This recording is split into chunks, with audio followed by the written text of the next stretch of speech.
What's up, Chelsea fans? Welcome back to the channel, and boy, do we have a fun one for you today. We're doing a little kit review. We've obviously now seen the official launch of the 2024-2025 home kit, and we have some pretty great renderings of the away and third kit as well. So we're going to talk about those kits. We're going to rank all of the Nike kits since 2017-18, which is the first year Nike came on board. And at the end, do a little bit of Euro player review for Chelsea. Who did the best? Who did the worst? So stick around and we'll get right into it. Okay, so by now you have definitely seen the home kit for this season, and there is a lot of discussion about it. If you are on Twitter earlier, you definitely saw some of the mixed reaction that was happening. I would, just from my sample size, say a lot of it was not the most positive or flattering that you'll ever see. But I did want to just go into the description of the shirts because I always love these descriptions, like how detailed and cutesy they can get with the language. I am in advertising, so I've participated in some of this as well. But I did want to just quickly read this because I think it's really interesting. The hottest part of the flame burns blue. If you originally looked at the shirt on Footy Headlines, you would have thought this was like a water pattern or some, I think we said on the podcast last week, it's like some sort of like pool or something like that. It looks very kind of aqua based. Apparently it's a flame. I didn't know. The hottest part of the flame burns blue. The centerpiece of the new home shirt is the vibrant blue colors symbolizing the hottest part of a flame and the burning passion to unite the entire club behind a shared ambition to succeed on and off the pitch. Adding a unique touch to the design, orange accent color represents different kind of fire coming through the ranks of the club. They then go on to compare that orange part to Cobham and the rising youth ranks that are coming through at Chelsea and their vibrant energy and potential. It's all very flowery language. And then they finish off by saying, continuing the story of Chelsea's historic success and the dynamic culture of London, the home shirt features the distinctive melting pot pattern.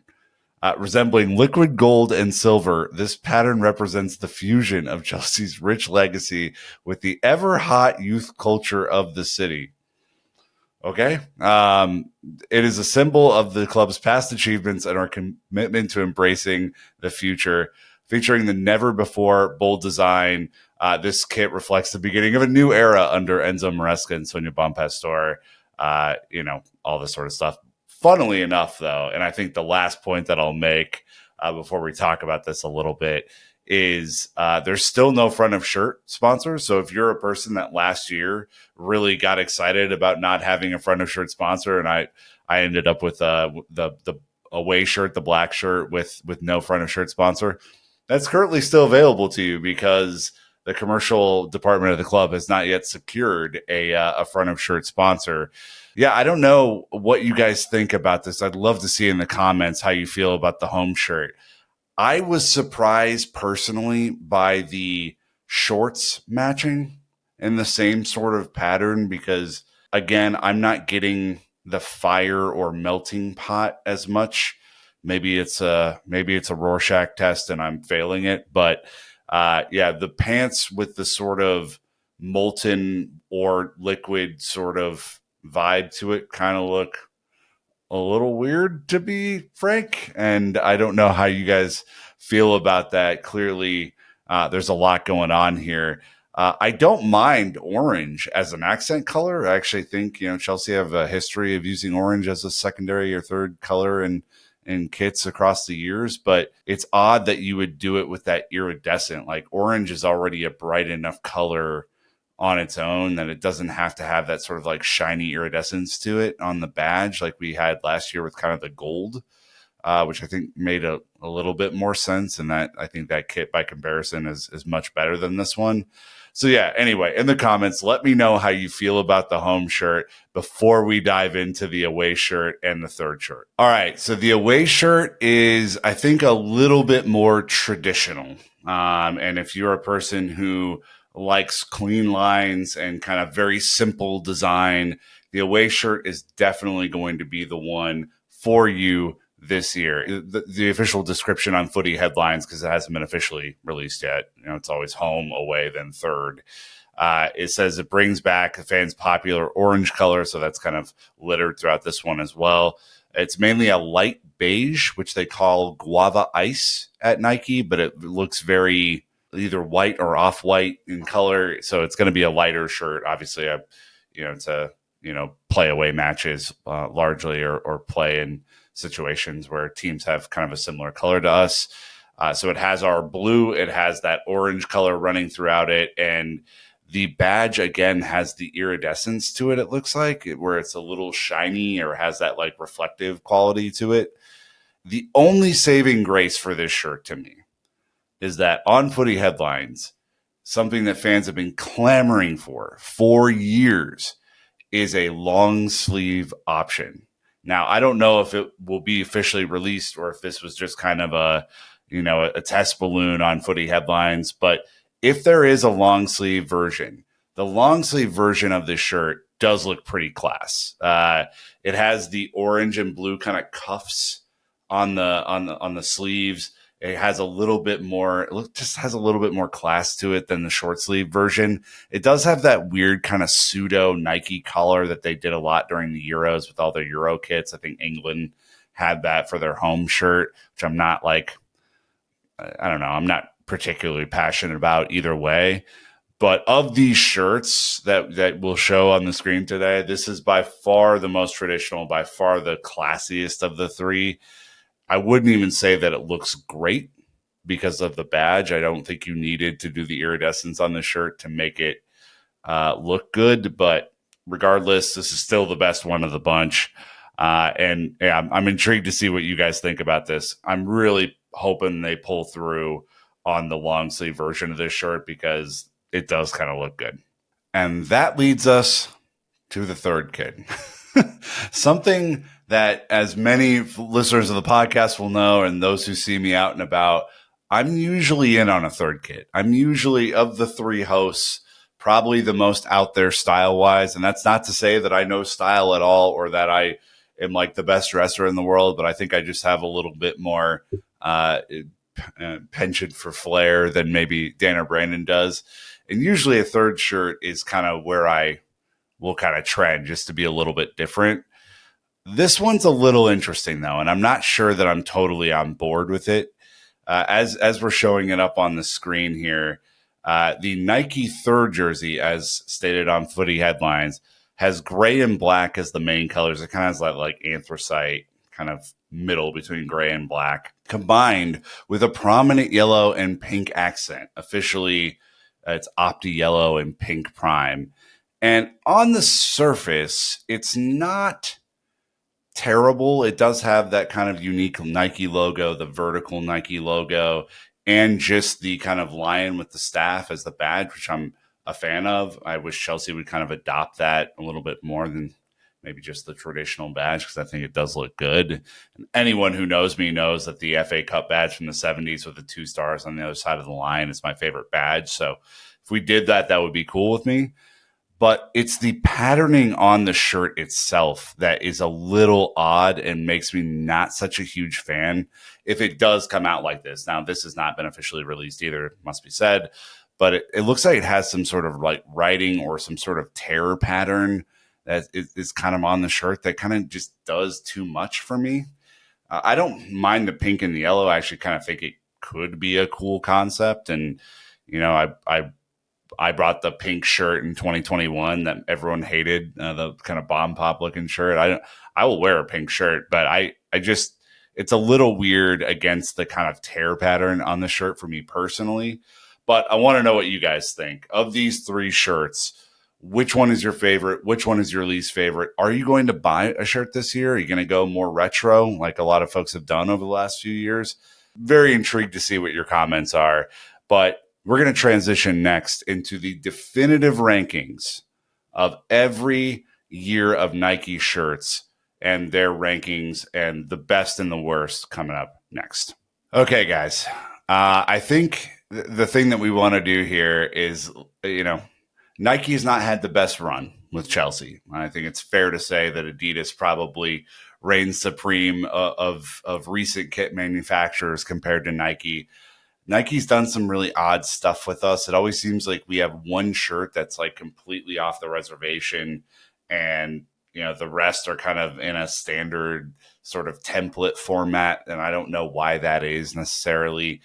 But I thought that I would do kind of a fun ranking because while two of the three shirts that we just mentioned haven't been officially released, they're pretty well out there at this point, so I feel pretty safe doing this.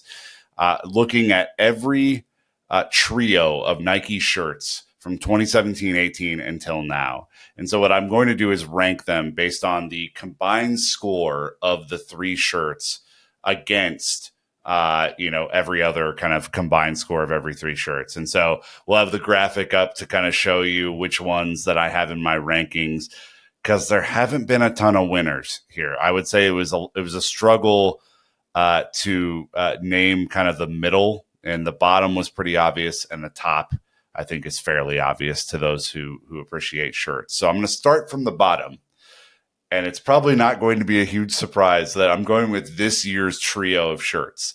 The kind of molten pattern, the white, hopefully long sleeve option available, and the kind of pink and black third shirt. I just think this combination is just not for me personally. I don't think that there's a whole lot to it. It's not traditional in any sort of way. The iridescent badging feels weird. The inconsistency of that not being carried over to the third shirt feels weird. I don't get it. So this year's shirts, bottom of the barrel in 8th place, just not cutting it. 7th, 6th, and 5th were really tough for me. And I just want to throw that out there. Everyone has different style and taste. So I'm sure there are going to be comments going, "What are you doing?" And you're probably right, or you're wrong, and who knows. So I went with 2022-23. Not only do we have horrible memories of that season in general, I just thought there wasn't much to the shirts. You had the home shirt with the light sort of like Eton blue collar to it, which wasn't necessarily my favorite look in the world. You had that striped white shirt, and then you had kind of the oatmeal or cream colored third shirt.